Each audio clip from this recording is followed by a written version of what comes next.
ನಿಜವಾಗ್ಲೂ ನಾನು ಮನೆಯಿಂದ ಬಿಗ್ ಬಾಸ್ ಮನೆಯಿಂದ ಆಚೆ ಬಂದಮೇಲೆ ನನ್ನ ಲೈಫಲ್ಲಿ ಇದೇ ಫಸ್ಟು ಈ ಥರ ಕ್ರೌಡು, ಇಷ್ಟೊಂದು ಎನರ್ಜಿ, ಇಷ್ಟೊಂದು ಪ್ರೀತಿ ಇದೆಲ್ಲ ನೋಡ್ತಾ ಇರೋದು. ನನ್ನ ಸ್ಟೈಲಲ್ಲಿ ಹೇಳ್ಬೇಕಂದ್ರೆ ಏನ್ರಿ ಏನ್ರಿ ಏನ್ರಿ ಇದು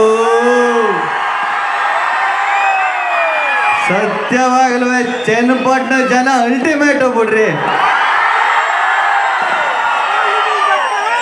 ಏನು ಎಲ್ಲ ಬರೀ ಗಂಡು ಮಕ್ಕಳು ಸೌಂಡೇ ಬರ್ತಾರಲ್ಲ, ಹೆಣ್ಮಕ್ಳು ಸೌಂಡೇ ಮಾಡೋದಿಲ್ವ ಅಂತ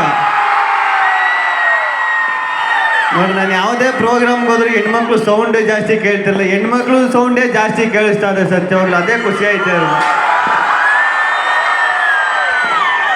ನಾನು ಬಿಗ್ ಬಾಸ್ ಮನೆಯಿಂದ ಬಂದ್ಬಿಟ್ನಲ್ಲ, ಇಷ್ಟು ಚೆನ್ನಾಗಿ ನೋಡ್ಬಿಟ್ಟು ತಲೆ ಕೆಟ್ಟೋಗ್ಬಿಟ್ಟೈತೆ, ಕನ್ಫ್ಯೂಸ್ ಆಗ್ಬಿಟ್ಟು ನಾನೇ. ಸತ್ಯವಾಗ್ಲೂ ಎಲ್ಲೋದ್ರೂ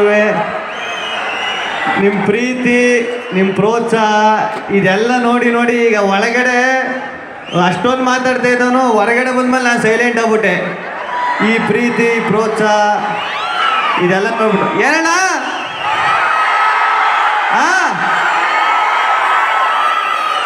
ಒಡೆಯವ್ರಂಗೆ ಬಂದಲ್ಲ ಸ್ಟೇಜ್ ಮ್ಯಾಗ ಹತ್ಬಿಟ್ಟು ನನಗೆ ಭಯ ಆಗ್ಬಿಡ್ತು.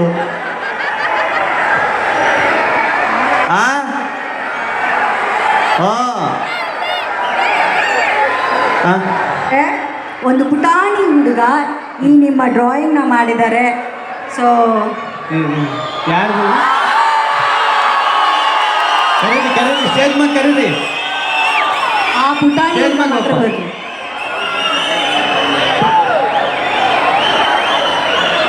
ಹಾಗೆ ದಯಮಾಡಿ ಬರಬೇಕು. ಪ್ರೀತಿಯಿಂದ ಗಿಫ್ಟನ್ನ ತಂದಿದ್ದಾರೆ ನಮ್ಮ ಚನ್ನಪಟ್ಟಣದ ಹುಡುಗರು ಯೋಗೇಶ್ವರ್ ಸರ್ಗೆ ಮತ್ತು ಗಿಲ್ಲಿಗೋಸ್ಕರ. ನನಗೆ ಸಖತ್ ಖುಷಿ ಆಯ್ತು. ಹೇಳಿದ್ರು ರಿಯಲ್ಗಿಂತ ಫೋಟೋದಲ್ಲೇ ಚೆನ್ನಾಗಿ ಕಾಣಿಸ್ತಾವನಿ ನಾನು ಈ ಪೇಂಟಿಂಗ್.